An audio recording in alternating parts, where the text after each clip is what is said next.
Welcome back to the Phroad Street Phandom podcast. On today's episode, we'll be covering all sorts of things. We got some NHL coverage, very little.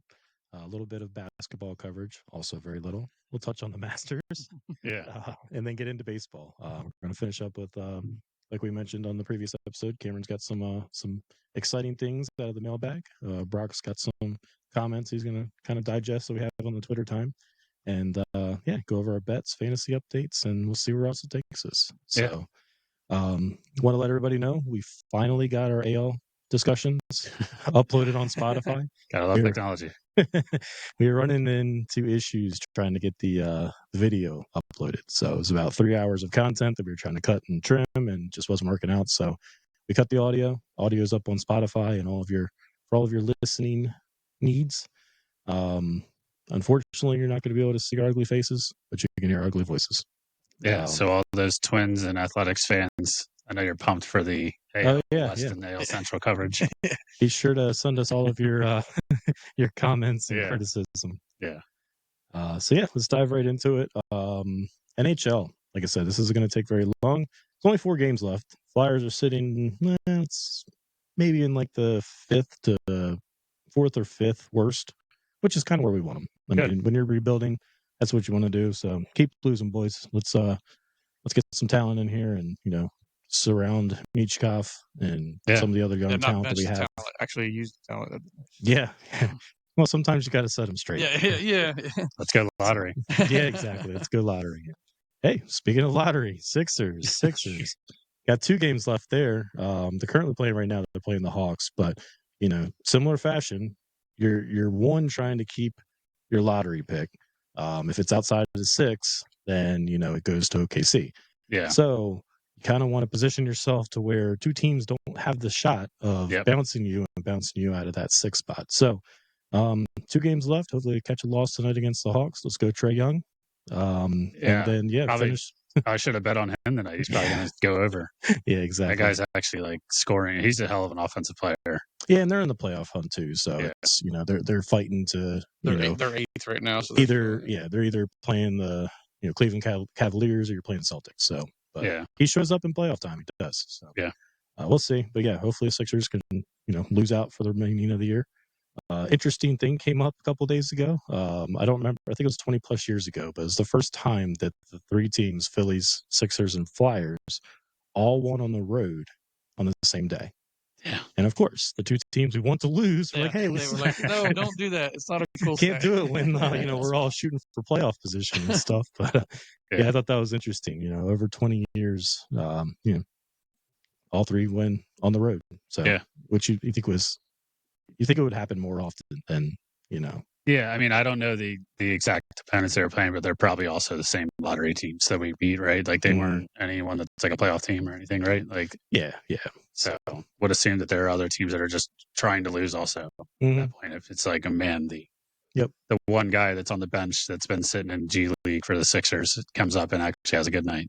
Yeah, sometimes you got to bench him too. It's like even come on, we played too well, but Grind's been coming since he's been traded. He's like, hey, I want to score now, and everybody's like, we're like, whoa, bench him for rest. It looks cool, but don't do it. And he's just like, guys, I'm trying to get my own name out here right now. Benching him for rest. Hey, I mean, don't fault the player at all. No, I did see what Embiid's surgery was today or yesterday, right? And he's going to be evaluated in 6 weeks. Yeah, I don't know why you wait that long to get a surgery. I'm sure it's got to heal and that. No, I just meant like, why not just get it done earlier? I think they're still evaluating options, and I think unfortunately for him, I think his body's just giving up on him. This is like a shot in the dark that it's going to work, and then like some of the other surgeries they were talking about, you're like, you got to be kidding me. Yeah, it's breaking his hip to realign it. Yeah, it's crazy. I can imagine that. Yeah. Right, really unfortunate. It is because he gets a lot of crap in Philly for but. I mean, the guy fucking plays. It's like, he plays hurt all the time. Half the stuff, like, it's not like it's his fault. He gets elbowed in the face, breaks his orbital, and then he, Bell's palsy or whatever, he gets that. And it's just, he can't catch a break. He says all the right things for the most part. as in like he does want to play, but I think there's a lot of frustration there too, which I think the fans take the wrong way, or maybe he just doesn't. The fans have been destroying him everywhere. I mean, it's Philly though, right? It is, yeah. So I mean, it's unfortunate because I always enjoyed watching him play, and the shitty thing about the whole process was, they only got one player out of it, and so well. That's enough Sixers talk. People are mad because he played in the Olympics, and so like people are like, "Wow, he played in the Olympics, but you can't play for us." That's one of the things they say. Like, but he shows up out of shape, right? And it's like he gets into the Olympics, he plays, and okay, you get your medal, and then you come into Sixers camp and you're still overweight and not ready. So it's like, all right, well, how committed are you to this actual team, not just the Olympic team? So plus, Paul George was supposed to work out, and that didn't.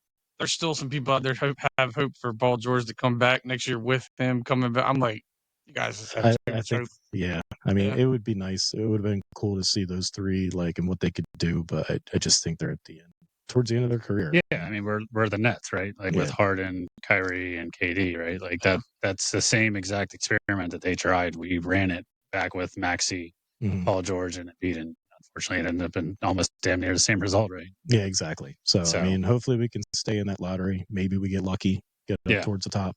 Let's go Cooper Flag. But like we said last time, perfect Sixer. Already hurt. Not clutch. Just he's not a white clutch guy. at all. He's just a white guy this time. So we'll see. Yeah. So fingers crossed. Yeah. So the Masters started this week. So they just completed round 2 a little bit earlier today. Justin Rose is, he's sitting in the one spot. Yeah, he -1 today, so he had a really good first round. Not so great today, but I mean, this tournament, it's going to be like wild, right? Like the course is incredible. Everyone is, so enthused about watching the Masters. It's so picture perfect. Like it's such a beautiful course, and it's just you never know what a player's going to do, right? Like if he goes -7 yesterday and then -1 today. Yeah, I mean, just look at Rory. Rory shoots a 66 today, and he jumps up to he's tied for third. Yeah, he's -6 overall, and he was -6 today, so he was even yesterday. So like him and Justin Rose had flip flop rounds basically. You got Bryson in the 2-hole -7. Unfortunately, ESPN does not cover the him because he's the live side. So you're trying to get us canceled, man? No, it's ridiculous. Like he's good, man. The funny thing about the whole like live versus PGA is they apparently came to an agreement last year and they just stopped talking about it. So who knows what's actually going to end up happening between the live and PGA? But I mean, hopefully they do resolve their differences soon and they just get all these guys back competing together again. Yeah, because at the end of the day, if you do watch golf, and I mean, I'm not by any means the biggest golf watcher, but it's more so like it's cool to see everyone compete together, right? You have the top players that went to live, they were smart, they took the money, their families, and then their families. Well, then you got the PGA guys that didn't do it, and they're like, "Yo, what the hell?" They're like, how are these guys getting all this money and we're not? Like, yeah, I mean, rightfully so, right? Like Rory, I know he's a big, one of the biggest losers out of that because he didn't take the deal. Yep. And then he was like the face of PGA, and everyone was like, "Man, this guy is, he's the face of PGA," and everyone on Live that's jumping over getting paid hundreds of millions of dollars to go play the same sport in just different locations and different rules. And not even the same year, they're like, "Hey, we're going to combine forces." Hold on, hear us out. So what happens if we take both of these and just make them into one? Yeah. So we'll see what happens with it, but I really do think that it's better to where you have both of the leagues together playing against each other because that's where you're gonna have the best golf. Maybe Rory's playing with a little bit of an edge this year. It's like, he missed out on the money last year, so it's like, all right, he won one of the first majors this year, so he's positioned himself, in this one. So Scheffler's he's tied for 5th. He's right in the hunt. Like I said, there's still 2 rounds left, so the big rankings. Yeah, these rankings they're gonna change. Yeah, absolutely, easily. So who do you got as who you rooting for? So I put a bet in on Rory just to see what happens because he is playing really good golf right now. But I really do. I think Scotty he's so good in majors, right? Like he's incredible in majors. He's so clutch. You can't not bet against him. It's only 3 back right now, so it's like you can easily make that up. Absolutely, in one good day. Yeah, just stay off of the roadways when he's driving in. Yeah. I guess he took a seat in the bushes today. Yeah. I didn't really get to see that one, but so I mean, I think Scotty will probably, just as he's done in the previous of his career, like just step up on the weekend. Yep. After cut's made, and then he turns it on, and he's an incredible golfer. So yeah, Brock, you got anybody?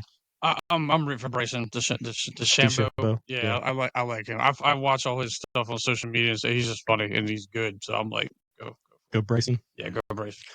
Yep, I'm probably gonna go with Rory also, but more so, I root for the kid. I like him. He fucking hits the shit out of the ball. And, yeah, well, that's Bryson too, right? Like Bryson can he's a little guy out-drive too. anyone. At least Bryson's like stocky, large. Yeah, he looks like a linebacker out there, like Gronk size. Yeah.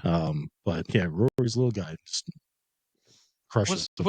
I'm drawing a blank on his name. The old guy who wears the pants, the crazy pants with the sun. John Daly. John Daly. Thank you. Yes, thank you. Yeah, I was like just thinking about him. I was like, that's if I played golf, that's the look guy. That's the vibe I go. That's the guy that I would want to play with. Yeah, right. I'm like, that's the guy that'd be the most fun right there. I mean, that's us on the course, right? Like, having a couple beers. Yeah, not the cigarettes, but yeah, crushing beers. He's got the mullet and the shades on. He's like, screw it. I don't give a shit. I'm just gonna out here to play some golf. I'm like, I love it.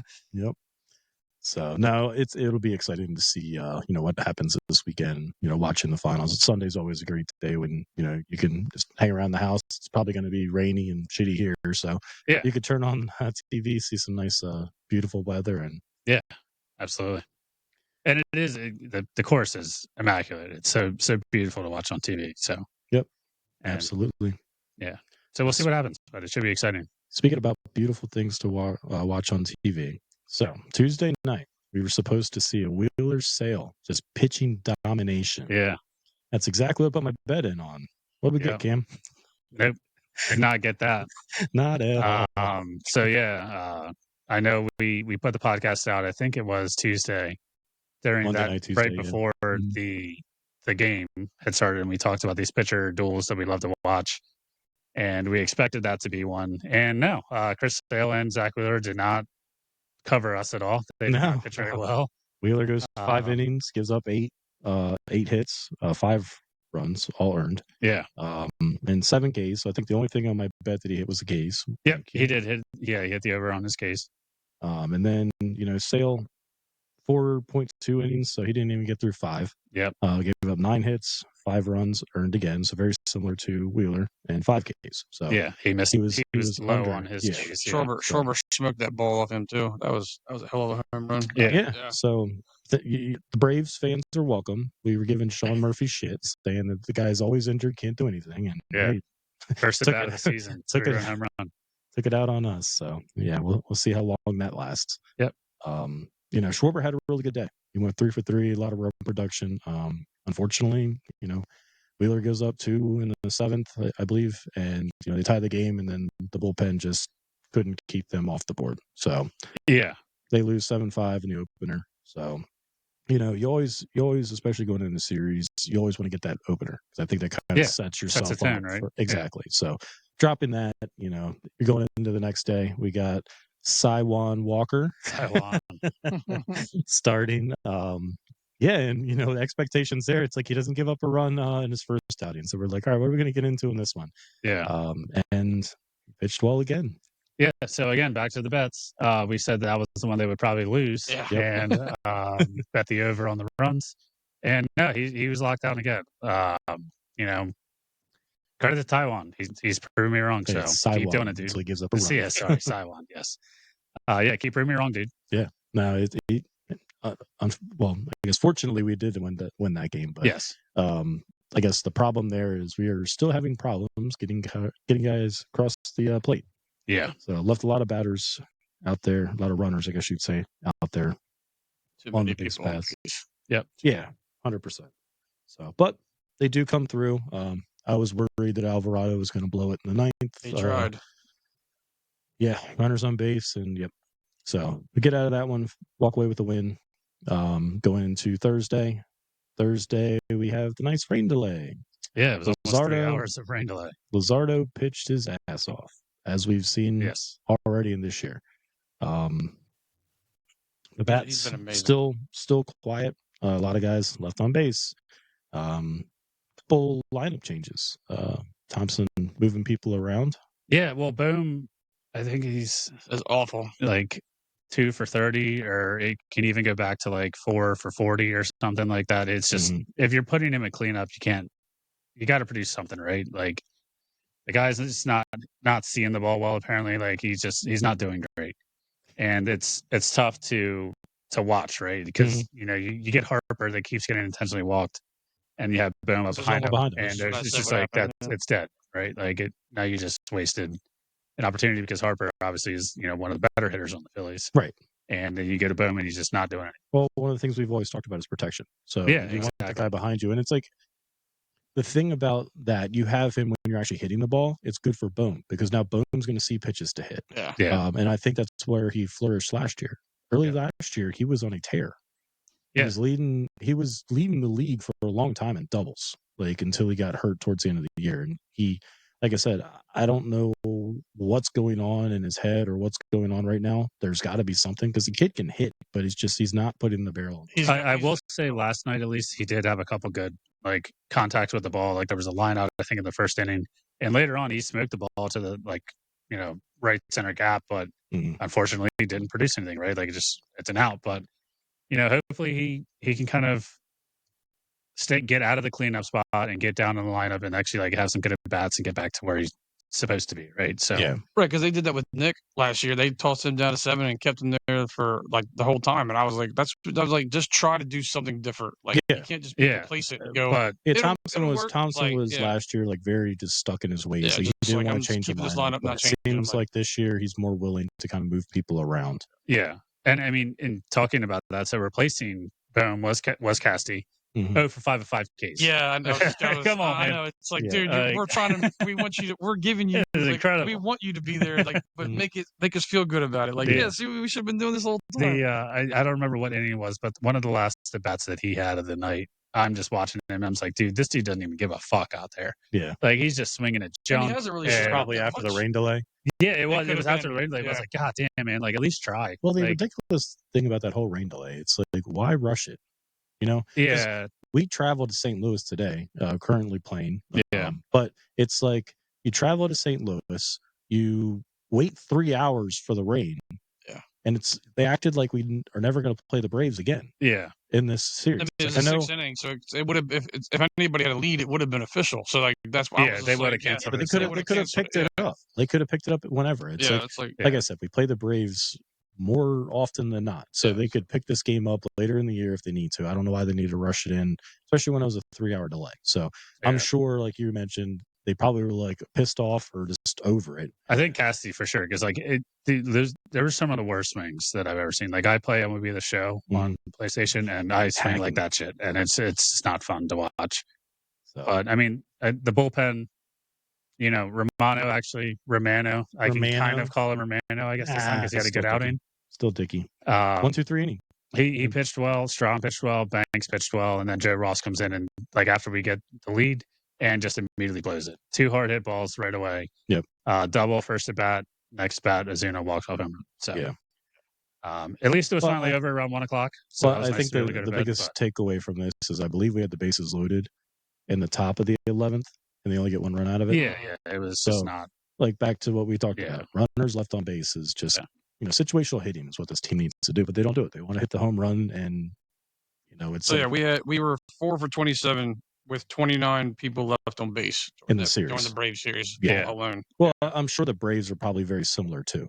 Like if you look at it, like for us, yesterday's game, for instance, we left 13 on base, and the Braves left 7. So that's 20 right there, just between the two teams. But I think they're both very similar. I mean, the unfortunate thing is we lost 2 of 3 to the Braves. That's a team that you don't want to lose those series to. And on top of it all, they're still hurt. Yeah. They don't have Acuna. They didn't have Strider. So Swallenbach's been pitching well to start of the year. Yeah. He's got a .45 ERA. They bring a kid up that could throw, like, I guess, what did he play, shortstop before or something? I think I heard them say. And he's a pitcher. That's news to me, but yeah. I think there was a play last night where he fielded his position. Stealing bases on. Sorry, guys, the Phillies are on right now, but Schwarber just stole The a base. live So update there for you. So now you guys know Phillies why Cameron and Brock just keep looking off. And Oh, yeah, I was just like, oh, like, come on, boys, have some professionalism. I had to here. watch Harper, get up there. But yeah, I mean, like, we've always said this about the Braves, right? We even in our preview, it's just the Braves just have guys that come up and they just deal against the Phillies. So that's just something we're used to seeing, and now Schwellenbach seems to be another one of those guys. Yep. Unfortunately. Yeah, exactly. So yeah, they take 2 or 3. We're currently playing the Cardinals. So I think ideally sweep, get back on track, but Hopefully. you have to walk out of here with 2. You got to walk out At of least here at least 2. So Nola's pitching tonight. Hopefully it's Nola back to where he needs to be. Yeah. We'll see where that home run comes in, whether it's the 4th or 5th inning, but hopefully it's not the speaking of tonight's game, though, we mentioned it. The lineup changes. They put Stott at leadoff. Yeah, I like that move. I think some people have said that before. Like, why not? But I'm like, okay, let's see. I'm not saying it's a thing we do every. I like the style. I like style. But I do like him being up there and see if he can get on base, and then Turner behind him's not like. Because like I said, I'm all for Boone being down to the absolute bottom. Yeah. So they go with Stott leading off, and then, like you said, they have Turner 2, Harper 3, Schwarber 4. I love Schwarber in the cleanup, especially after Harper. So where would you put him with Stott, or would you still put him lead off? No, I just think Schwarber needs to be leading off. You want him to lead off all the time? Yeah. All right. Well, we'll see what your stats come up with. Hey. What do you want to do? All-Star break? Yeah, we'll do All-Star break. Well, I'm glad Thompson sample size. Now we got a third option. I was gonna say, I'm glad Thompson's giving you another option to track. Make you earn that money. So Casty's behind Schwarber. Then they have Kepler. Boom, dropped to the 7th spot again. Marchand. And then, like we said, Nola's pitching. So it's another one that I kind of want to playing because the long night last night. So they probably just told JT that night off. Yeah. So the guy has been terrible this year's Marsh. Like he's not even putting up like just been an easy out. Yeah. Rojas and Marsh, it's just an easy out. But he's not even putting up like competitive at bats. Like he's going up there just hacking away at anything and everything. And it's just righties and lefties. He's not even his excuse where he can't hit lefties. It's just like, and it's like I don't think his glove is that much better than just having Rojas out there to bat. So I don't know if we want to talk about their gloves. I mean, Marsh made that dive and play the other day. Rojas said, "Hey, let me just watch the ball fall in front of me." And I was like, "Dude, are you kidding?" Like all the arguments for Rojas is that he's a great defensive center fielder. And I said, "Well, I just watched him watch the ball hit the ground in front of him. What was so great about that shit?" The worst thing about Tuesday was that Sosa robs, the first home run, right? Yep. Robs a home run. One of his first starts in left field, robs a home run. And then the third inning, you just see them just watch a ball just land at their feet. Yeah, exactly. And then, obviously, of course, as baseball gods always have it in their back pocket, it's going to be a 3-run home run. Yep. As opposed to, if that ball gets caught, you're out of the inning. Yep. And you don't give up 5 runs, by Wheeler. So. Yep. No, exactly. But while we're talking about players that have been disappointing, what are you guys' thoughts on Kepler? Kepler? I still like him. I mean, he comes up. He had a couple hits the other day. I think last night he had 2 hits. But I mean, he's batting .237 with 2 hits last night, and I'm not seeing it. Well, where's he at in comparison to everybody else on the team?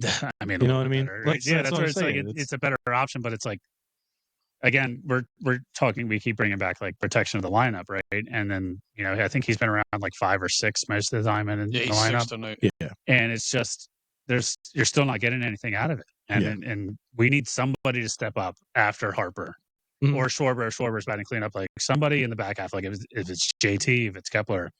Well, that's where Sosa was coming up, in those spots when he was starting, and he was. They put him in that 7, 8, 9 spot, and he come up with hits. Or even when you see Bowman struggling this bad, like obviously you want to get him at bats to break out of the funk, but like if it's getting to be a close game, you got to just start putting Sosa in. Yeah. Or just start, or pinch and last night, he pinch hit last night. I think he struck out. But there was times that Rob did that anyway. He would do that just for the defensive thing. He would randomly would go in the 9th inning, or not Sosa, and then he does that with Marsh and Rojas. He would usually throw Rojas out there in the 9th. Defensive. I'm like, that's fine, but I'm like, I think Kepler though. I would say continue to play him in left field. Just keep him there. We got to figure out center field. Pick one of them. Well, or try to get somebody sometime during the year. Like we talked about, like, when does Painter come up and where does he kind of fit into the rotation? Well, what about Crawford? Yeah, people are talking about him. Talking about this kid, like he's actually playing really well. Bring him up in center. Give him a shot. Like, let's see what he actually has. And, maybe light a fire under these two guys' ass. Till a certain point in the year, it's probably the control and the contract or whatever. Yeah, so, but it's like during that same time, though, it's like once you meet that and you're looking to bring Painter up, bring him up. Give him a shot. See what you actually have. Yeah, because unless you're planning on shopping him, which you probably have already would have traded him if you wanted to. And they should have done it last year for Robert. Right, Robert. Yeah. Yeah, I mean, we'll see. I still think that Marsh has good baseball left in him. Rojas is clearly just defensive at this point. We know that he's not a good bat. Hey, so, did you see that bunt he laid down a couple weeks ago? Hey, beautiful bunt. Beautiful bunt. Picture perfect. But yeah, I mean, so like we'll see. It is still obviously very early on in the season, but we don't want to overreact too much. But again, like there are a lot of worries. On social media, there's a lot of worries with the bottom half of the lineup, the bullpen. The starting pitching has been, pretty solid, like as expected, right? Like Wheeler's start Tuesday wasn't great. Nola's start the previous weekend against Nats wasn't great, but outside of that, you were getting pretty productive pitching. We're getting to the top of the order. Luzardo's been great. Luzardo's been insane. Like it's such a great move to trade for him. People like to give Dombrowski shit for not doing things.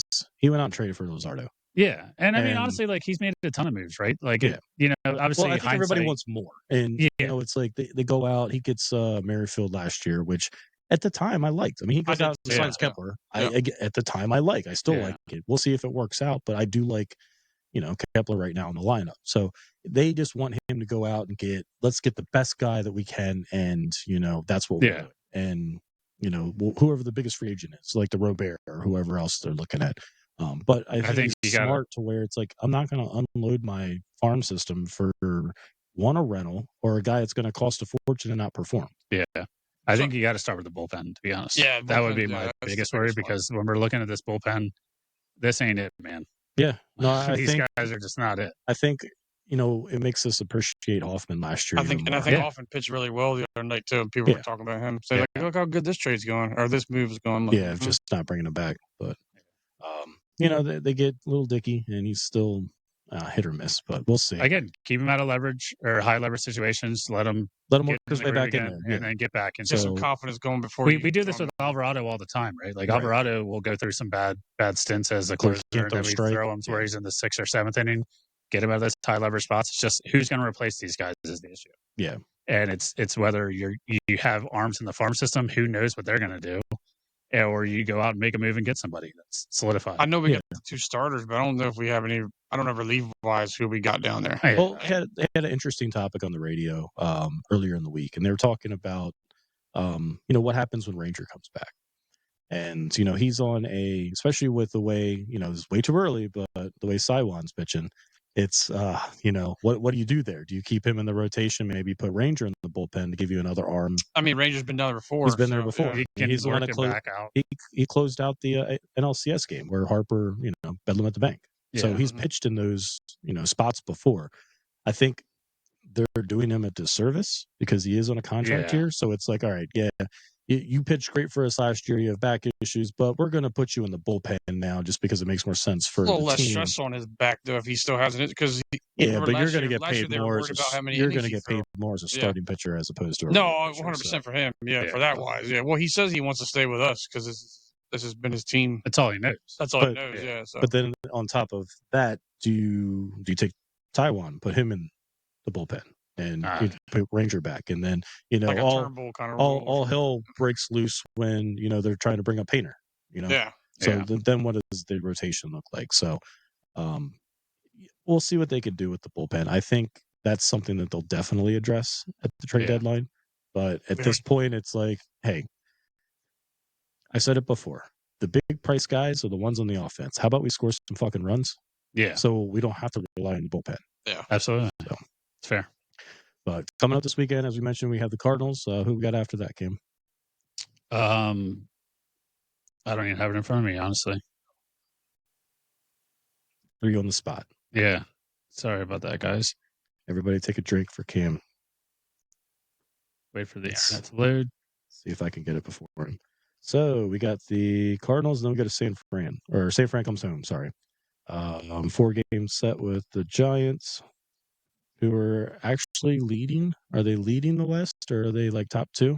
They're top 2. I think they might be actually leading it right now. Well, the Dodgers dropped against the Nats, which they dropped 2 or 3 against the Nationals. Look at that. That was great. Greatest team ever. Yeah. I mean, that's, I think we mentioned that before, right? Like we were talking about the teams that are not expected to do very well had played pretty well. Like I think it was the Yankees that we were referencing at that point, because the Yankees went to Pittsburgh and had dropped a game or 2 there too. Yeah. So yeah, I mean, you can't expect teams to win every day. I mean, unless you're the Phillies and the Phillies fans. Yeah, like, we expect them to win every game. Not lose at all. Yeah. So I have the NL West. The Padres are in first at 10-3, Giants 9-3, Dodgers 10-4. Yeah. So Giants and Dodgers are half game back of the Padres, division, but so we got the first-ish place Giants coming in next week, and then we round out the weekend against the Marlins. So Marlins are always one of those teams that doesn't matter who they have on their team, they play as tough. Yeah. So I'm hoping that we can, depending on what we do against St. Louis, if we're going 2 out of 3 here, hopefully. Yeah. And then the Giants, I mean, that's going to be another team that always series. That's going to be tough. Especially when we're in San Fran, that team just kicks the shit out of us. But maybe at home it'll be a little different. I mean, but it could wear us out though, and then the Marlins come in. Yeah, you don't have a day off. Yeah, wait, here we are too. And then we got to go right into the Mets after that too. We don't have a day off until the 24th. So you have a ton of games all back to back, and then our favorite friends, the Braves, wanted to keep us up till 2:00 in the morning because of some stupid rain delay. So little gamesmanship there, right? Yeah. But no, it's tough. I mean, everything's tough because you don't necessarily have an idea of how these teams are all going to place. St. Louis is 5-7; they're third in their division. So you have a good series here or there, you're right there. I mean, they're only 2.5 games out of leading the Central, so it's still way too early. But who the Braves got? They just came off of a big 2-3 or taking 2 or 3 out of us. Yeah, so the Rays, the Rays and the Twins, right? Rays and Blue Jays, or Blue Jays, Blue Jays, and then the Twins. So AL East gauntlet, hopefully. Yeah, and we'll see what the bottom half. Yeah, we'll see how they do. I mean, obviously, they took 2 or 3 against us, so they've started to play a little better offensively, and you got to expect that, right? That lineup, they still have some guys. Obviously, they're missing Acuna, you're missing Strider. But they still got some guys in their lineup. Oh yeah. So it's still a potent lineup. But hopefully they catch a bunch of losses. How about our Mets? What are they going to do? So the Mets have the A's, the Twins, and the Cardinals next week. So they start a series with the A's tonight. They're in that AAA ballpark over there in Sacramento, I believe is the city that they're playing in now. So we'll see what they do. Sacramento Athletics of Oakland. Yeah. Of Las Vegas. They got Oakland by Las Vegas. They got shut out by the Marlins on Wednesday, so I'd love to see that. Had an off day. Hopefully they get shut out the rest of the weekend. By the A's. I mean, the A's right now, they're 4 games out of first, so they got a shot. They got a shot at this West, man. Yeah, Texas, the Angels have been playing well. Yeah, they had a really good offensive offensive game at least last night. I think there was 3 home runs in 1 inning, 2 by Joe. They had 3 players with 2 home runs each. Yeah, Trout had 2. Taylor Ward had 2. Kind of what we said before. It's always nice to see Mike Trout healthy 100%. in baseball because this is his time to shine. Oh yeah, it's before training camp for the Eagles. Before the Eagles start playing. You gotta get off for the playoffs. It's like guys, I play for the first few months, and then it's like I gotta get ready for my football season. Yeah. So like I said, similar to the Braves, hopefully the Mets catch a couple losses, give us a little bit of a gap here. Currently they're tied with us at the top of the division, but again, all very too early. Yep, a lot of season left, that's for sure. Oh, absolutely. And they're going to be right there with us the whole way, I think. Yep. No, I think that all 3 of them. Except for your prediction for this. I'm sorry, they're going to fall off at some point. We should put an over under how many games it is before Cameron's Mets lost. All right, is this going to be like a June dinner date? We'll see. But no. Cam, you want to jump into the mailbag?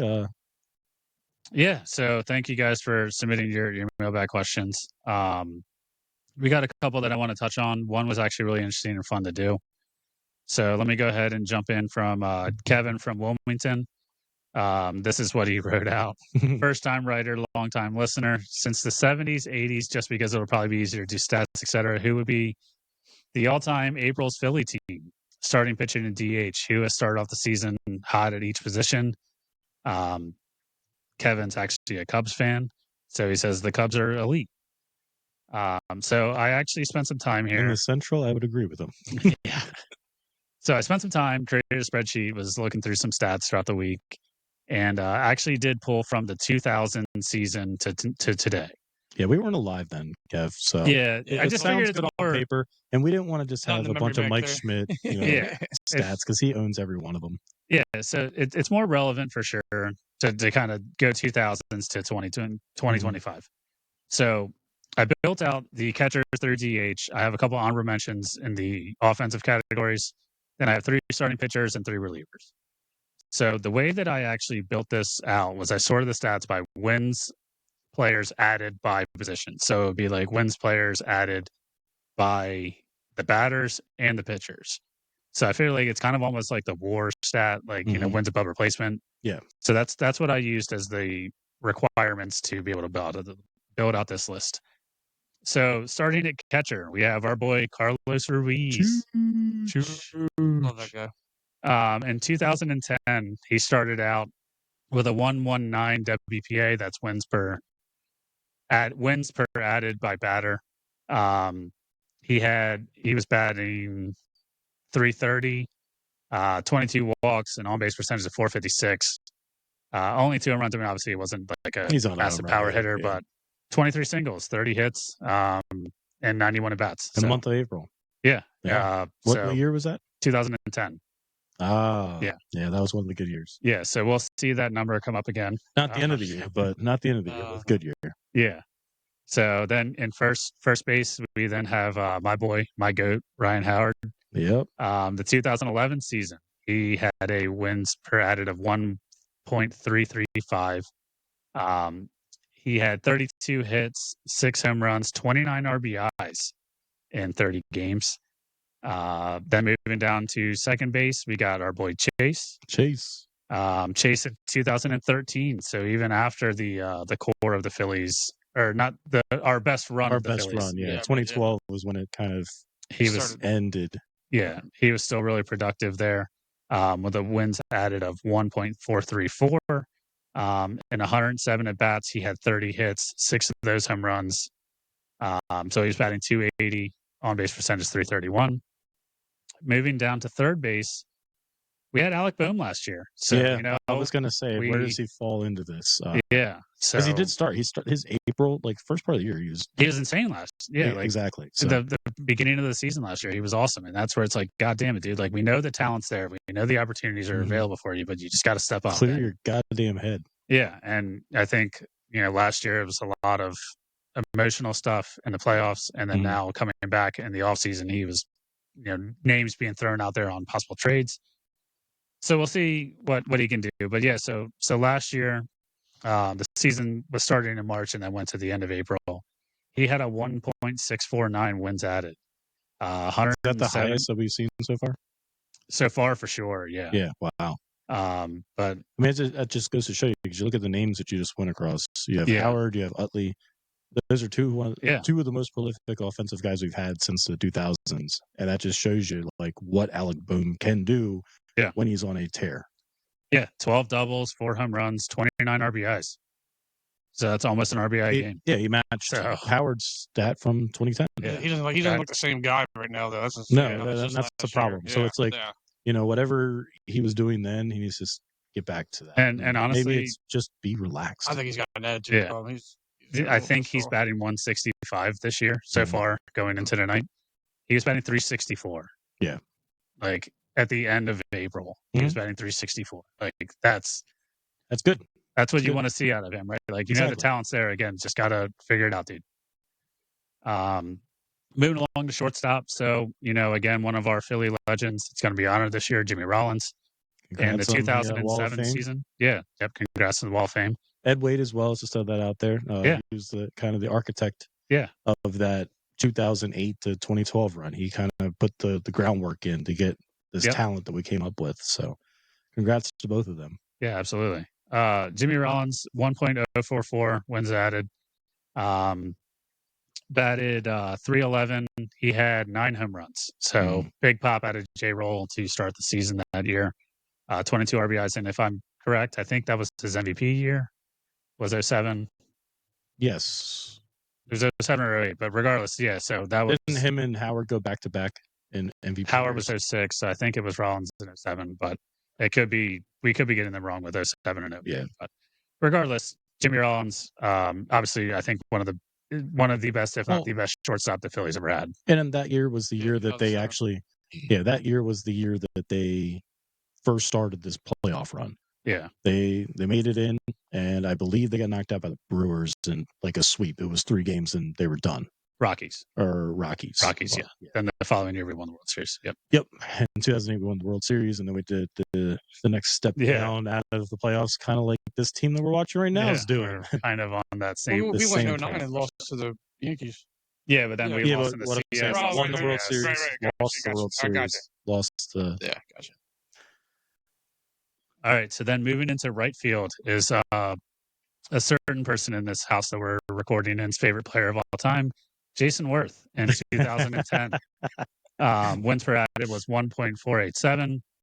He had 109 at bats. He had 7 home runs, 26 RBIs, batting .349. What year was that again? That was 2010. So 2010 again. That 2010 year. Yeah. Man. They came out hacking. So yeah. And honestly, like Worth, I don't think gets a lot of credit that he deserves. He doesn't. I think leaving to the Nats was and going to the Nationals was, I think a lot of fans were kind of just turned off from him at that point. I was laughing because I thought you said that, or I was thinking, I was like, oh, he's talking about me, my favorite player. It's like, no, it's my wife's, because I remember that. Yeah.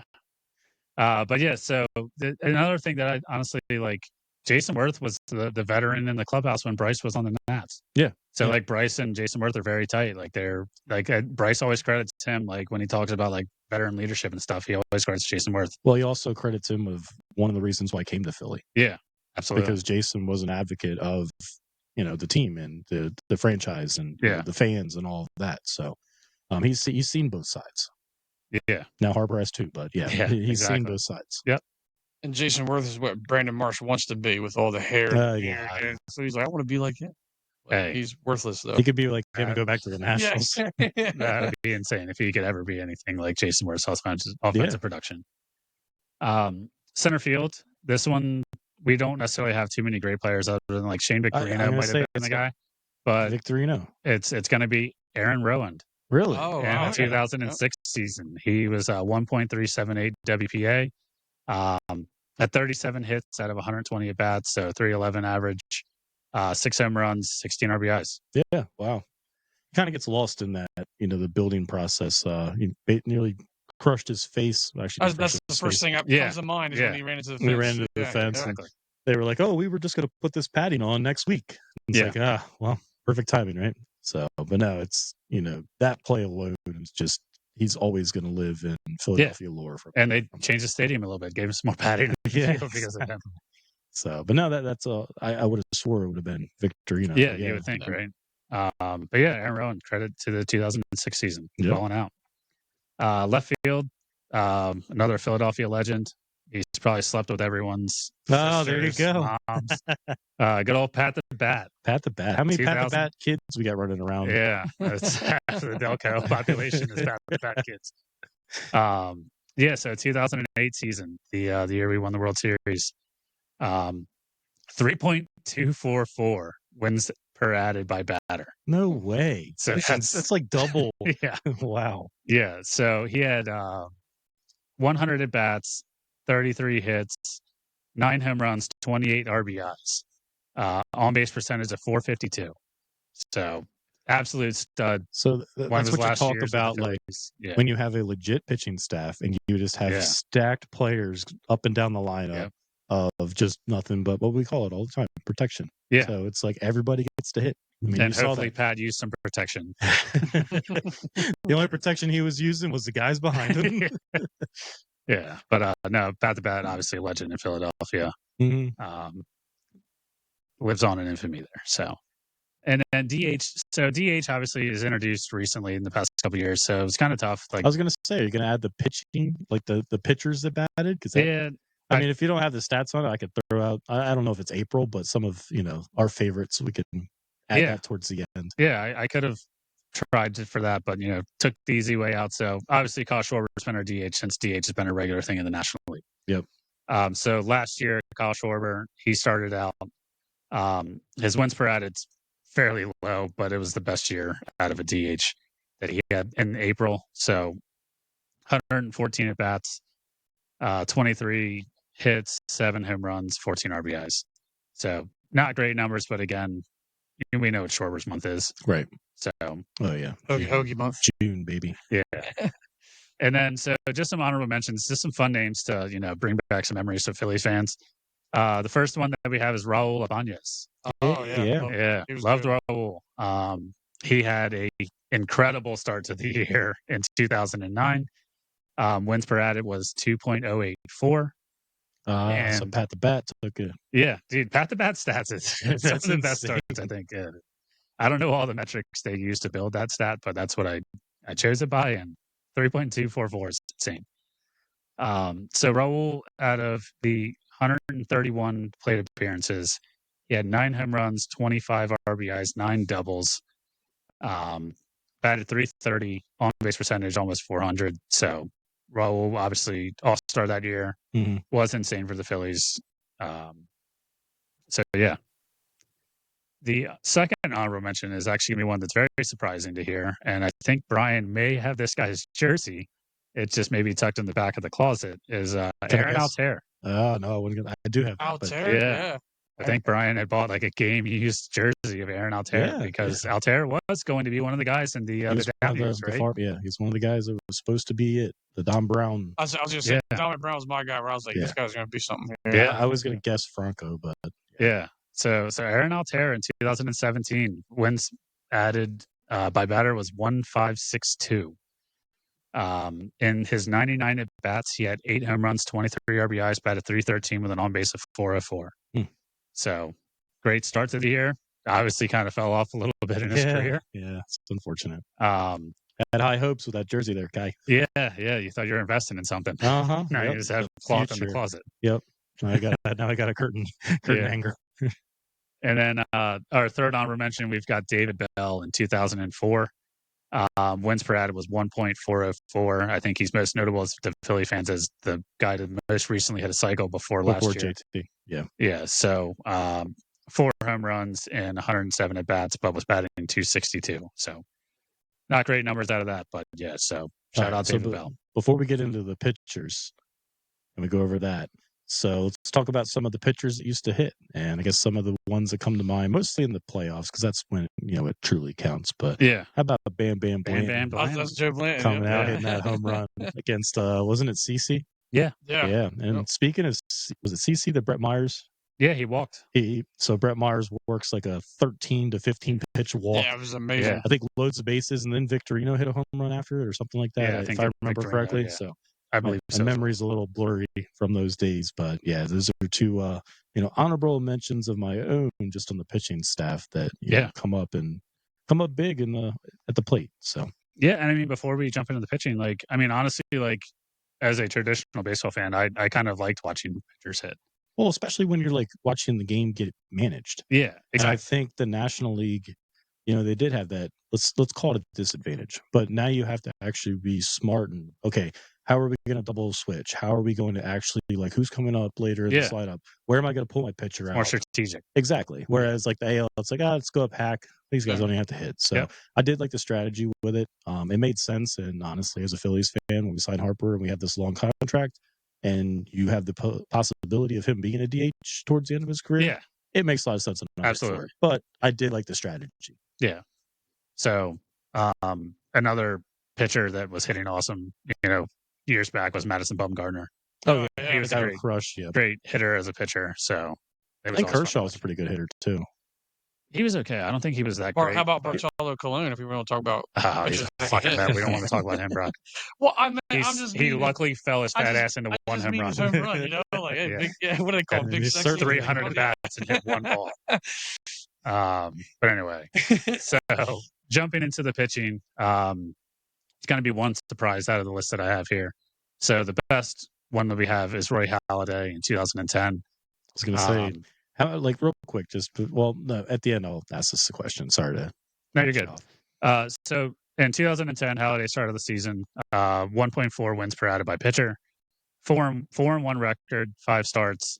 Also, just a note, I limited the starting pitching to 5 starts because it's hard to do a month through April. Yeah, but typically they would get 5 starts a month. So, so 4-1 with a 1.8 ERA, 33 strikeouts in 40 innings. So we all know Doc is an absolute stud. Yep. He's one of the greatest pitchers of all time. Rest in peace, Doc. But yeah, thanks for coming to Philly for a couple of years. And giving us some of the base baseball that we've seen. The no hitter in the playoffs. That was perfect game. Perfect game. No hitter. Yeah. Number 2 is another guy I think doesn't get as much credit as he deserves in Philadelphia, Cliff Lee.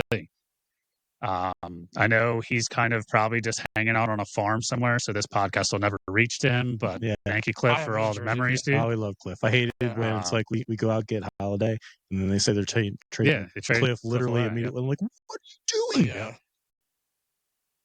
So thankfully we were able to get him back, but yeah, it was just like when you first saw that, you're like, wait, we have Hamels, Lee, Halladay. Yeah. Did they have like a magazine, Sports Illustrated had all 3 of them, I think, on. Well, that was when we got. That's when we got a bat.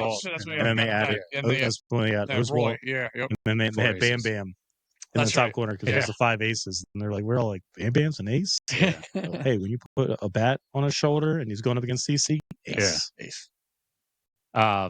So then Cliff Lee, so wins per added was 1.2, 1.95 ERA. 34 strikeouts, 37 innings. So obviously Cliff, respect, dude. Oh, 100%. Yeah. I loved how Rangers very similar and just that I don't give a shit attitude, but they're just so calm and collected. Yeah. And I love to see that out of Cliff. I think I remember there's a little blue pop up against the Yankees in the World Series and he just puts his glove out. Yeah. Got it. Catches it and just goes on his way. So Rangers like that a little bit. Yeah, it's funny you bring up Ranger Suarez. That's the number 3. Damn, it's almost like I saw this list. Yeah, so Ranger. Yeah, Brian did not see this list. This is all confidential data that I pulled. Share it with us. I was kind of annoyed. Ranger last year, obviously he was awesome to start the season. Midway through the year, he ran into some back injuries, but he was, absolutely insane. He had a wins per added of 1.2 as well. 1.36 ERA. He was 4-0 in his 5 starts and had 32 Ks out of 33 innings. So almost a strikeout per inning. So Ranger was balling out last year. Obviously, hopefully we get him back healthy and can use some of that success as well. So jumping into the relief pitching, this is a guy, to be honest, I don't think either all of us have ever heard of, was Wayne Gomez. Wayne Gomez in 2000 season. 2000. Yeah, the 2000 season, the wins per added was 1.4. And he had a 0.69 ERA out of 13 innings. 1-0, so I don't know necessarily if he was closing at all. I don't necessarily see. Did you do that one over the... He had 4 saves, so... The month? Yeah, so I did... Since I pitched... I did 30 appearances for them. Yeah, okay, gotcha. So... Damn, dude, 30 appearances? Wow, yeah. That's pretty impressive. No, 10 appearances, sorry. Okay. 10 appearances because he had 13 innings pitched. 4 saves, so our, year of 2000, Wayne Gomez was lockdown. That was him. They probably only had 10. Yeah, exactly. Or 4 wins in that month. Good, for that guy. Yeah, it was tough sledding for Phillies fans then. No, I'll be honest, I didn't. Yeah, I was never heard of so him. I mean, it's kind of hard to even think about. They're like, what? Let's go out. Recent Hall of Fame inductee, Billy Wagner, 2005 season. 1.1 wins per added, 11 innings. He had 6 saves and 0.0 ERA. Did not give up a run in 11 innings. So 11 strikeouts, 11 innings, 6 saves. Lastly, we have Hector Neris in 2019. Oh, shit. Good old Hector. I know he's kind of a big topic with Philly. He was always the guy that was supposed to be the guy and never could be the guy. And he was about as streaky as any ball player could be. He had those runs where he was very, very good, and he has runs where he was absolute dog shit. Yeah, he reminds me of Alvarado in a sense that, like, when they're throwing strikes and they have their stuff, they're unhittable. But then they have those runs where they can't even throw a strike, and he's walking everybody, just blowing games, blowing leads, blowing everything. And then he goes to Houston and, let's win a World Series, and I'm just like, wow. Thanks. Yeah, that's all. He came up big in a couple of those moments, which was very frustrating to see. But, Hector Neris. Yeah. He had wins per added was 1, and ERA 1.86 and 9 2/3 innings, and 3 saves in that span. So to start the year. So sorry for the long-winded answer to the question here, but I think it was fun to discuss and bring back some memories. So that's the all-April team since 2000 to 2025. Yeah, thanks, Kev, for the suggestion. I thought that was actually pretty cool. Yeah. All right, so then pulling up the next email that we have is this will be a good discussion as well. Is from our friend Tim and Cheswold. Which events from this past week are more telling of the season to come? The Braves' slow start or the Phillies taking the series from LA? So I'll pass it along to you guys because I've been talking a ton. So who wants to start? Go ahead, Brock. So which part are the Dodgers and the Braves? So the Phillies taking the series from LA, is that more meaningful or what? The Braves slow start's more meaningful because us beating the Dodgers was cool. Like, hey, we did it, but it's April and it's the first week of the league, so you're just like, do it, but it matters if you do it later in the season. With the Braves, we expected them to have a little bit of a slow start with no Strider and no Acuna, but they're coming out like that against us. We saw that coming. We were like, they're going to get back. There was a pain in the ass anyway when we play them. So I had a feeling they would. So more telling would definitely be the Braves because I don't look into much. Beating the Dodgers is great. It's fantastic, but I just think it's not going to matter until later in the time if we can do it then. Yeah. I think the biggest thing for those two events is obviously it's early. Yeah. I also think, like you mentioned, the Braves are hurt, but they also have a gauntlet. You're going to San Diego. Yeah. You're following that, but you're going to LA. So it's like you get two of the top teams in baseball, and you have to open up against some of it. So, it would have been good for them to get a couple of games out of that, but just start out 0-8. Yeah. Like, I think once they get healthy and once they get their feet under them, they're sitting here after our series 3-9. They're 5 games out, but they're still right there. Yeah. So, and as for the Dodgers, it's it was a great table setter for the Phillies. Honestly, you have this team that was undefeated coming in.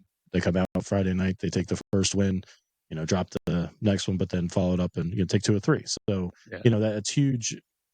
More so for, I think, the team's confidence. Confidence. Definitely, yeah. And not so much for the overall standings, but it's like, if I'm the Dodgers, I'm looking at it, I'm like, all right, this team never goes away. And I would be very interested in seeing what our overall numbers are against the Dodgers head to head. But I think they've always, regardless of which team, even back when we had the 08 runs, we've always played the Dodgers very well. And we always tend to line up against them. So maybe that'd be a great preview for NLCS or NLDS, depending on how we all fare out. You said, it gives us confidence where we feel like, oh, we can beat them. We can beat them. It's like we can, but like we're sitting there going like, hey, we can beat the Dodgers. The Dodgers just like, it's like we know what we're going to be at the end of the year. So like, let them celebrate the April that they beat us. Yeah, exactly. We've already got 8 wins. Yeah, they're like, we were undefeated coming into here, so we had to fly all the way across the country. Yeah, we've been in Japan already. Like, give us a break. We had a little fall off there for a second. So what do you got, Kim?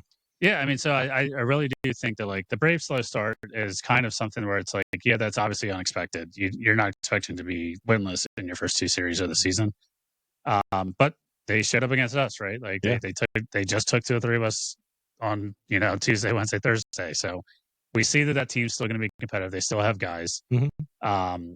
So I think that it's not really. If I were a Braves fan, the panic meter is not up right now. Like, once you get Strider back, once you get Acuna back, the team's going to be completely different. The lineup's going to be completely different. Just try to stay in the mix. And they're like, again, we're way too early, but they're right there still in the mix. And then, like we talked about last week, right? Like the Phillies beating the Dodgers, like taking 2 or 3 against the Dodgers, like that's very impressive, right? Because we have a team that we aren't expecting to,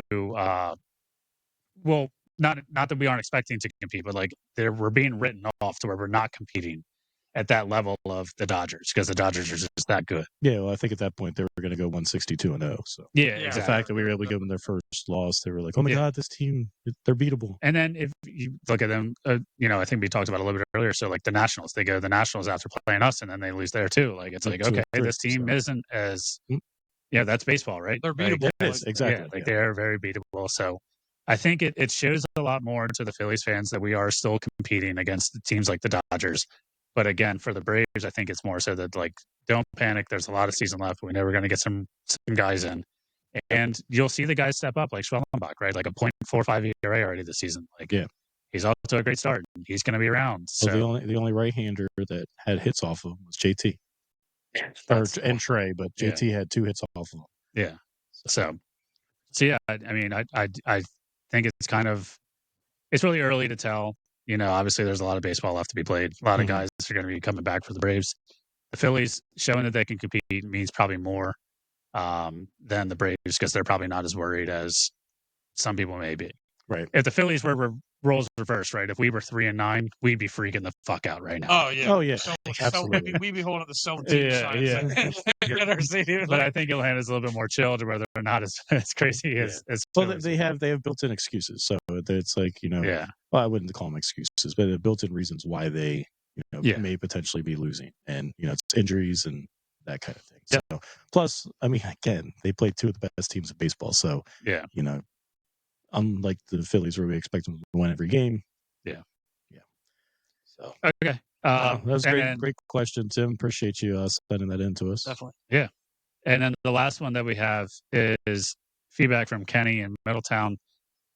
So the Phillies have been paying the price with playing with scared money since Oakland series last year. So right before the All-Star break last year. Not trading for Brent Rooker and Mason Miller is something the team is still dealing with to this day. But that being said, the Phillies need to leave St. Louis with a series win, but more importantly, they need to leave with Nolan Arenado. So Kenny wants us to move on with Boom and pick up Nolan Arenado. Funny enough, he's batting right now. I was waiting. So some points that he adds in with this comment is that the age concern is obviously true. Like Nolan Arenado is not a young guy. Right. So he's a lot older than Boom is. He hasn't missed more than 20 games in a season. He's missed once in the past 10 years. He's missed 20 games in one season. And on top of being one of the best, if not the best, third baseman that we've, like glove-wise. Defensively, he's one of the best out there. Yeah. So even though there's another obvious issue in center field and reliever, this gives us more versatility. And Stott, since he's struggling, you can move Sosa over to second base. Mm-hmm. And obviously, this relieves the issue of Boom batting dog shit. But does it fix all the problems? No. Gives Harper true protection in the lineup. Something Arenado, I think he's off to like a 280 average start this year, so he's been doing pretty well offensively. The current one I see is 310. Okay. Plus, you can be more motivated. I mean, look at Goldschmidt went to the Yankees, so he's going to have a better because he's on a contender. And then if Boone gets traded to us, he's like, okay, hold on a second, I'm going from the Cardinals to now the Phillies. Like, okay, I can probably can have a little more motivation to play like I know I can, instead of just being on a team that might not make it anywhere. Yeah, I mean, his tenure in St. Louis, I mean, Kenny has a point. It doesn't miss a lot of games. It's 157, 148, 144, 152. So he plays. Yeah. His production has gone quite a bit down. I mean, he's averaging 100 runs in Colorado, like 175 plus in hits, where when he's been in St. Louis, he topped out at 81. And then hits, I think his best year is 2022 with 163. Home runs, he's still going to be like the first 2 years in St. Louis, he was 30-30. And then 26 dropped off to 16. So as opposed to when he was in Colorado, he's 40 home runs consistently. So I think there is an offensive drop off there. The problem I have with it is, first off, it's only April. Yeah. We just literally talked about a guy who had one of the most amazing Aprils that we've seen, and then we're talking about trying to move on, move on from. Yeah. So, and then on top of all of that, what does it cost? So that's another thing, right? So like, would you just do straight up Bohm and Arenado? Because obviously the Cardinals are trying to move on from their contract. Contract's a lot. The Cardinals aren't going to do that. But I mean, maybe you throw like another prospect in with Bohm to they're going to want out of that contract. Yeah, but they're going to want like Aiden Miller or Crawford. Yeah, and I don't think that's. Painter. Yeah, I mean, you may be able to throw in like Mick Abel. You know, he's a name that's been a pitcher that's been tossed around a couple of times in like projected trades. So we'll see. I mean, obviously, like, you know, this is obviously a hypothetical, right? Right. But I do agree that Arenado would be a benefit over Bohm because one, the defensive issues, you never have to worry about that. Bohm has been playing pretty well defensively this year. He's made a couple plays. But I think that if you have a more veteran mentality than what Bohm is right now, that helps. Offensively, you protect Harper a little bit better. Yeah, I mean, I don't know. I'm trying to pull up his contract here just to see what he's still on the books for. Yeah. But yeah, and I think a lot of it's I think just the driven. Biggest thing is what's it going to cost. Yeah, and I think a lot of it's driven is because they were trying to trade Arenado before the year started. Like they were trying to move off this contract already. Well, when we mentioned it when we went over the teams too, eventually he's going to get traded. They're going to be out of the playoff picture and like, okay, let's try to get something for this guy. Yeah. But I think the price now is going to be higher than what it would be come July or wherever they are. Yeah, that's yeah. I mean, well, obviously you're getting 30 or 60 more games out of him if you trade for him now than you would in July. Yeah, right. But yeah, I mean, we'll see. I mean, obviously we're kind of hoping that Bohm can figure it out, right? And then all is well. Bohm gets back to what he did last year. Even a somewhat of a resemblance of last year would be great at this point. I'm just not confident he will. But again, it's just I think that he's just a little mentally broken at this point. So he's under contract until 2027. So currently in 2025, he's owed $32 million. It drops down to $27 million next year. $5 million is paid by the Rockies, and then 2027 he would be $15 million a year. So once he gets traded, he's probably going to want to get it extended. And he's what? Is he 32, 33? How old is he now? He is 33. 33. Okay. So there was 36-year season. April 16th is his birthday. Oh, shit. Happy birthday, so that'd be a nice birthday present. Yeah. Traded to Philly. Come to a contender. So he's technically 34. Yeah. Yeah. So, yeah, I mean, it's good discussion, right? Like, you know, I think that it is, but it's like you're getting old. You're already kind of old. Yeah. And then are you going to salvage? You can't think about, can Bohm figure it? You got people who can just help you do it now. Well, if they wanted to win now, they would have made different. They would have done something. That's what that comes back. Or even off season, they would have unloaded the farm system they already have. Like if they wanted to win now, right? So I think that they're trying to be smart about it. They're trying to we have these guys as core. Let's not unload the future to win now, quote unquote. Let's get a team that can consistently be in the playoff picture. But how long do you see this window being realistic? Yeah, because we talked about it before. It's like 2 more years. Is it this year? It depends on what they do. Are they going to extend Schwarber? Are they going to extend Real Muto? Like I don't know how many more years Real Muto has. Yeah. So and then 2. You really don't have a catching prospect behind him. Yeah. Yours is in LA. Yeah. Oh, yeah, Hoppy, yeah.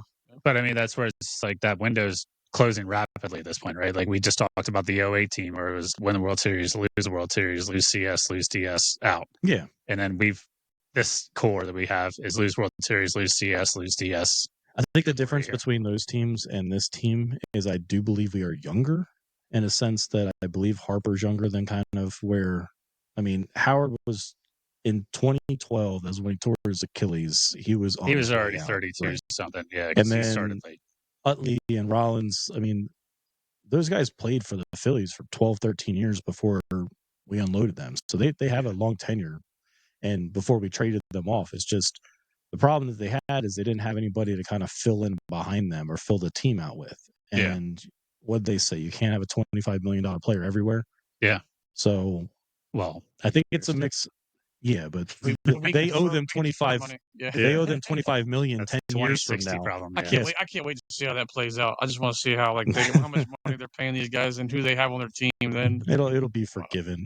Biden will go back in office and forgive all the Dodgers debt. Pay all their debts off.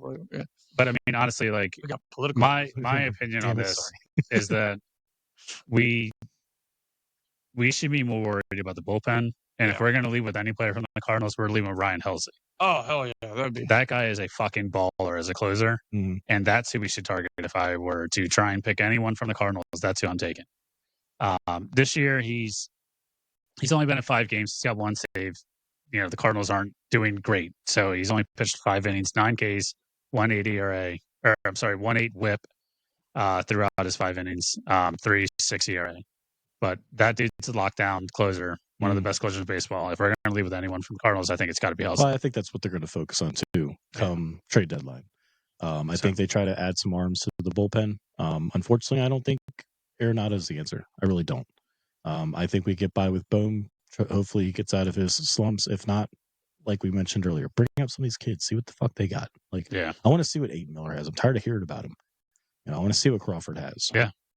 So Helsley's only 30 years old as well. So yeah, he's a little bit younger. But again, thanks, Kenny, for sending that topic in. No, it's a good point. It's good discussion. Exactly. I personally think if we're going to leave with anyone, it's got to be Helsley. We got to get bullpen fixed before we worry about the offense, because we do know that Bohm has been there, right? Like our bullpen is just not performing well. We've talked about it. Bohm can put up numbers if he gets his head right. So maybe him and this girl that he's talking to.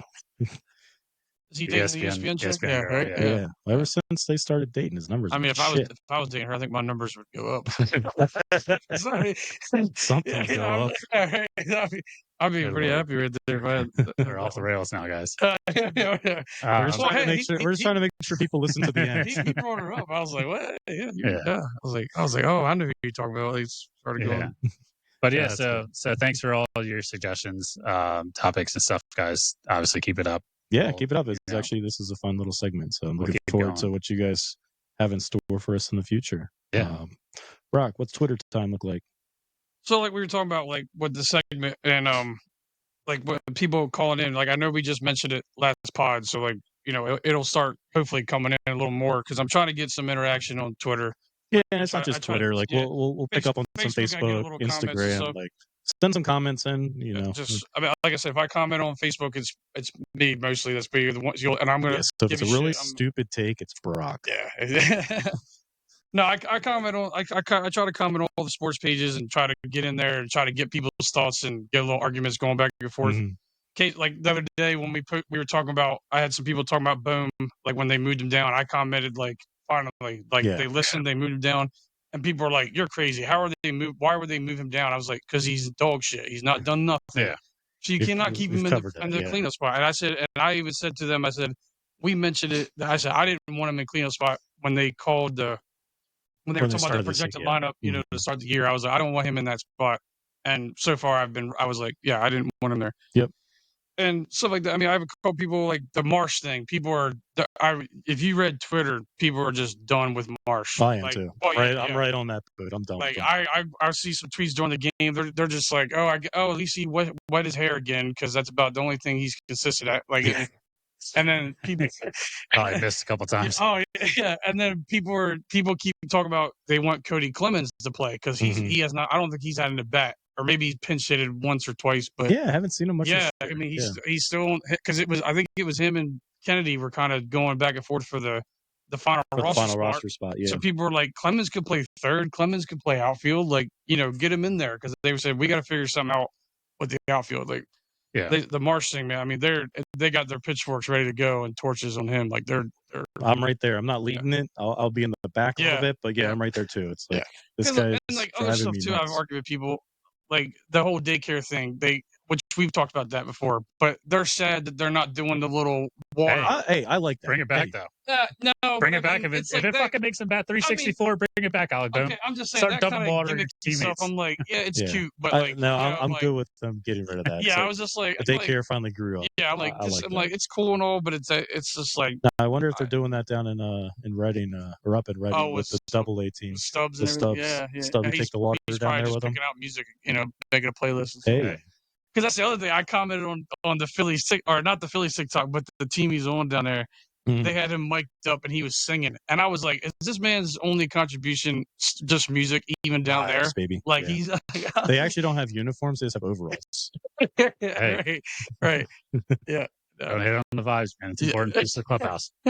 So Cody only has one at bat this year so far. Oh, right. So that's what I did. I did see he pinch hit it or something one time. Yeah, but yeah, like I said, people like I get in there with I just gotta get some people commenting on Facebook. Get especially if we put a post on there, just comment on it and gauge how you feel about something, and I can use that for stuff like that. So, but I try to get in there and just try to stir the pot. I love doing that. So I can definitely get you riled up, and you'll know it's mostly probably me that's trying to rile you up. That way yeah. That's all right. We'll still defend you. Like I'm getting in there and I'll be like, oh, you don't like this one? Let me get in there and talk some shit to you. Like that. But, no, that's good. Any other points that you had that kind of stuck out? No, just that's pretty much the most of the things. Like I said, I need to get more engaged. I mean, I have that guys start talking shit back to us. I have some comments I've made on other stuff not Phillies wise. Like I commented about Trout going love to see this, just stuff like that. Home run tonight.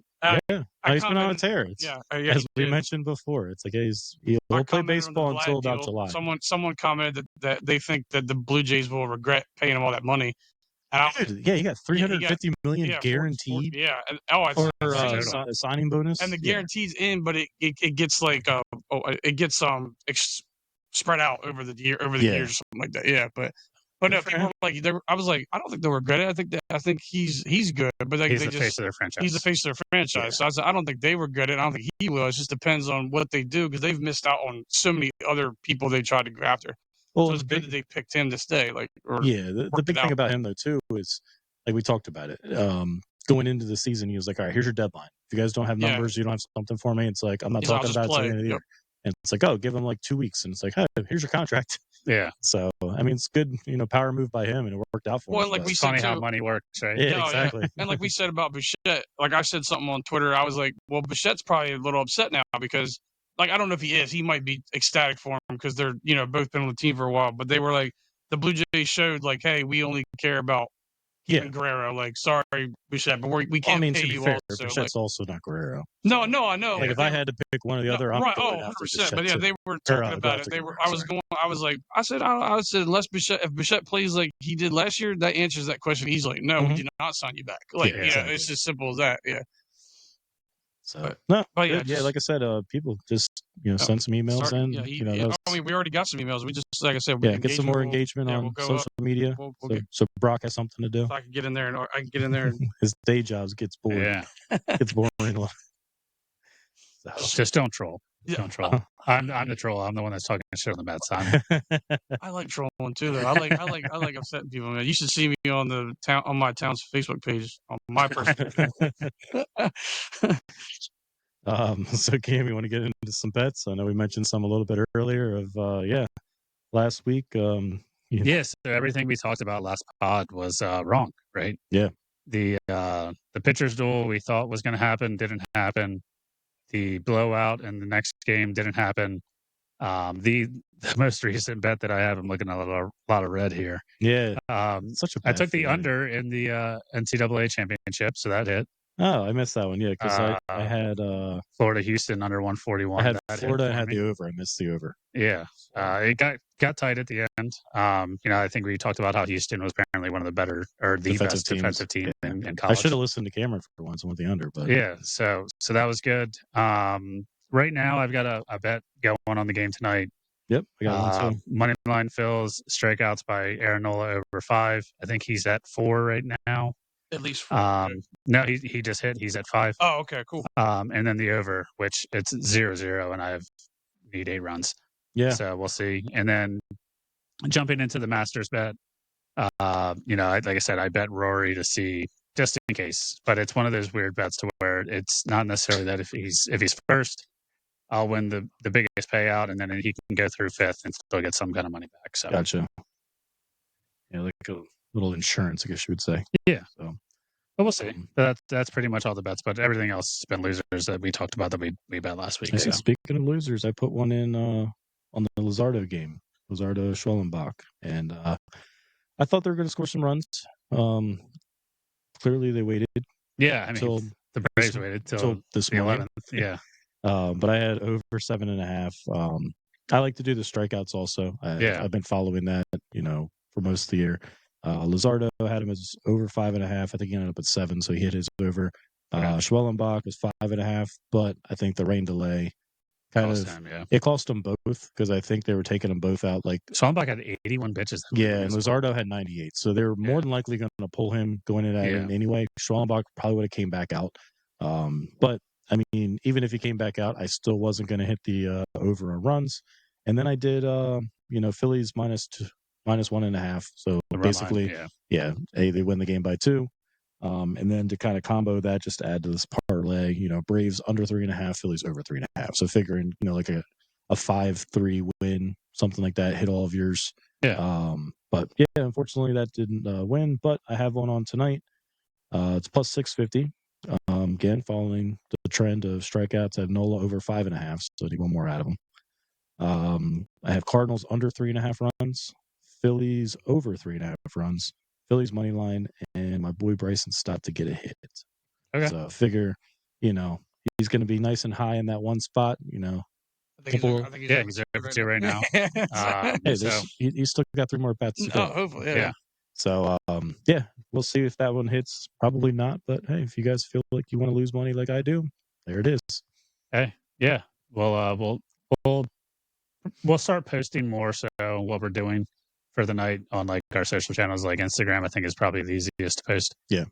So we'll post on there like what we're betting. If you guys want to ride with us or fade us, would probably start. Yeah, you're probably better at that. Whatever we bet, just bet the opposite. You'll probably pay your mortgage. Just fade us. So yeah, but fun stuff. Yep. Let's dive into some fantasy updates. So, Brock, how you feeling after that brutal loss last week? Man, I'm not having a good one right now either. I mean, I have Mike Trout. He's trying to carry me a little bit. He just hammered again. So you should probably trade him now. No, I'm gonna hold on to him for a bit. Yeah, I like him. Yeah. Other than that, I mean, I just run into like Bregman had a good night for me the other night. I have too many like people I have to swap in and out sometimes. I might play. I've been playing like the wrong people a couple of times, so I'm like, but like I said, I'm completely learning fantasy baseball. It's like I gotta see like what's the best thing you need out of each player, and like, I mean, home runs are great, but like you also need everything else kind of happening too. So I'm just trying, but I'm currently losing to who am I playing?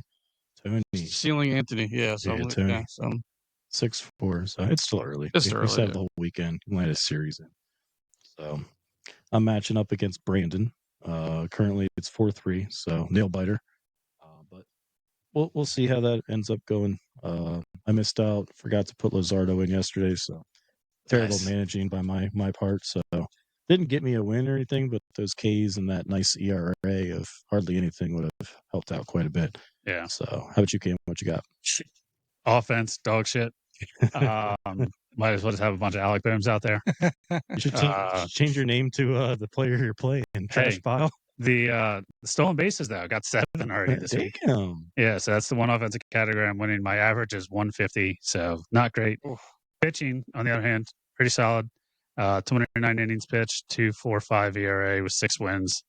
Net saves versus holds 2. So, oh man, my ERA was 4.1, so I definitely should have put. Tyler and I are tied up 5-5, so we'll see what happens over the weekend. Yeah, good. So yeah, we'll see how this weekend turns out. So I'm cooking with a 1.29 ERA right now. Oh, shit! Hey. How many innings you got in? 3? 28. Hey, that's awesome, bud. Yeah. I was pitching like, stats. Yeah. So, well, that'll conclude today's episode. Thanks again, everybody, for listening, and feel free, send us messages. Yeah, engage with us, guys. Appreciate it. Our social media, hit Cameron up on some emails and, give us some things to talk about so you don't have to hear us in our bad takes. Yeah. So. And again, I mean, mailbag, email, Instagram, DM, comment, anything on any post. If you want to comment, say like, hey, I want to throw this in the mailbag. You see us out on the street? Yeah. If you want to text me, do whatever you want. Just get your opinions over and topics and we'll see what we want to talk about. But thanks, everyone. Until next time.